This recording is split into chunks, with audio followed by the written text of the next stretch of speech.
So we will be waiting just a little bit before we see the Canadian teams in action, but they will be the theme of this edition of Johnny on the Spot.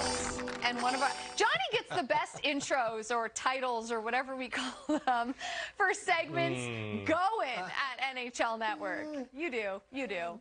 But best can be an adjective I might not choose to use, but yeah, I'll take it. Okay, fair enough. Well, here's your first question, Johnny.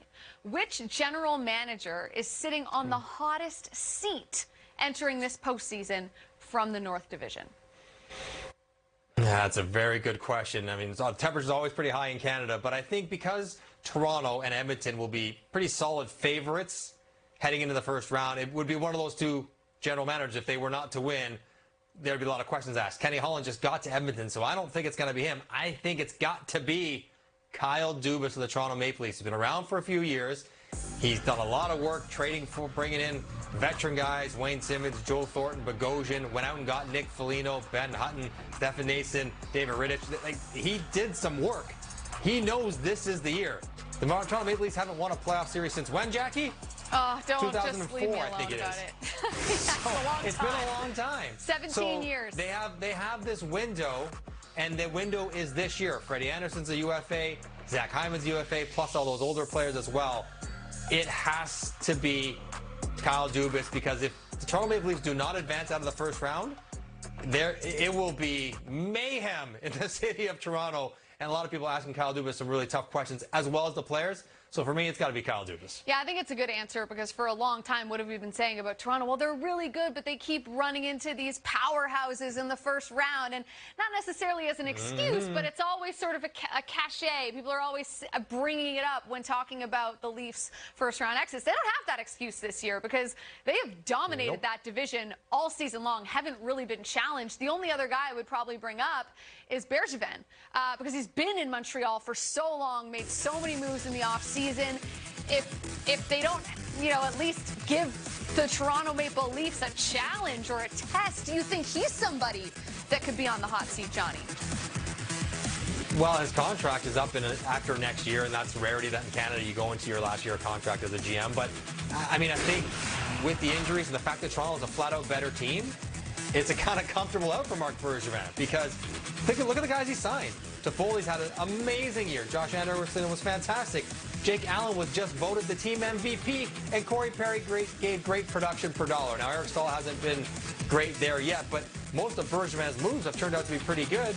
Just the team, hasn't played that well. They're not as good as Toronto. So, yeah, you're right, Jackie, because of the reality of the Montreal organization, how long he's been there. But I think if they lose in 5 or 6 games to Toronto, I don't think that's a result that would cause anyone to say, well, that's the reason we got to talk about Marc Bergevin's future. We can talk about Winnipeg, too, but we don't have time. Let's get to our next question for this edition of Johnny on the Spot. I mentioned it in talking about the Toronto Maple Leafs. They've been far and away the best team in this division. I thought maybe the Jets would challenge them at some point. It never happened. So here's my question. Which team poses the biggest threat to the Toronto Maple Leafs to get to the Final Four?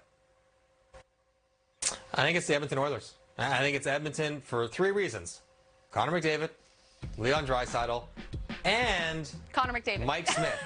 Amazingly enough, Connor McDavid. Yeah, never a bad guess with 97. But amazingly enough, that Mike Smith might be the most consistent, proven goaltender outside of Connor Hellebuck in the North, playing in the playoffs. Like, I think he plays against Toronto. It's Jack Campbell. You're like, okay, well, he's done more than him and has been better than him. If it's Freddie Anderson, even Jake Allen, or even Carey Price for that matter. So I think you put those guys together, and what McDavid and Draisaitl have been able to do this year, that is an issue, because those guys alone are enough to steal series. I think Toronto's the best team in the North. They proved it all year long.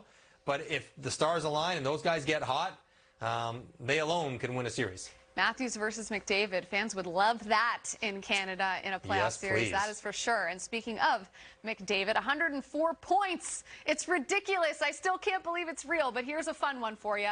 Set me the over-under, Johnny, for McDavid's point total in the first round against the Jets. I mean, where do you draw the line? How many points is this guy capable of? It's such a good question, because you have to consider how long you think the series is going to go. If you think Edmonton's going to win, is it going to be 4, 5, 6, 7?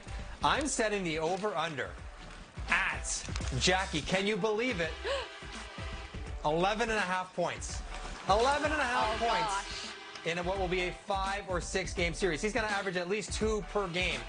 I do this because of a couple of reasons. One, he's Connor McDavid, and he averaged 2 points, just under 2 points per game this entire year. But look what he did against Winnipeg. 22 points this season. He has lit them up. So I think Edmonton's going to win this series. And if they play 6 games, maybe he gets over it. If they play 5, you're going to ask for 12 points in 5 games, 2.4 per game. That's an awful lot, even for Connor McDavid. So I think 11.5 is a number to make you think. Okay, I'd probably take the over because it's just the way the season has gone for Connor McDavid. One more, and it's a hypothetical. The Leafs are up 2-1 heading into Game 4 against Montreal, which happens to be the second half of a back-to-back. You're Sheldon Keefe. Who are you starting? You get no other information. Did they lose Game 3? I don't know. Who do you start? Okay. 2-1 Leafs heading into Game 4. I'm starting Jack Campbell. I want to get that lead. I want to be up 3-1. I want to wrap this series up and not have Montreal believe they can hang around, not have the pressure mount on my team, which is already feeling a ton to get through this first round. If Jack Campbell has been our best goalie this year, and he has, then I'm putting him back in. So at 2-1, Jack Campbell. But, Jackie, if it's 3-love, I'm thinking Freddie Anderson. Because maybe Jack Campbell's fought his own health issues this year, and he's had some nagging injuries as he's gone along. And to get Freddie Anderson a game at 3-love, then I think about Freddie Anderson. But at 2-1, too important, I go Jack Campbell, back-to-back Jack, and see what he comes up with. I'll tell you what, I wasn't expecting to hear tennis like 3-love terminology in this segment, but here we are. I do like the thinking, though. It makes a whole lot of sense.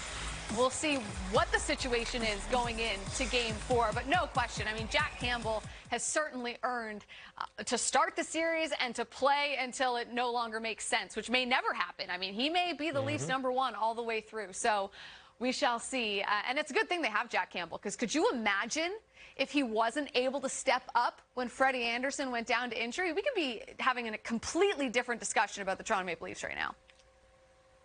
It'd be Michael Hutchinson and Craig Anderson or Devin Dubnyk or like some other guy, David Riddick.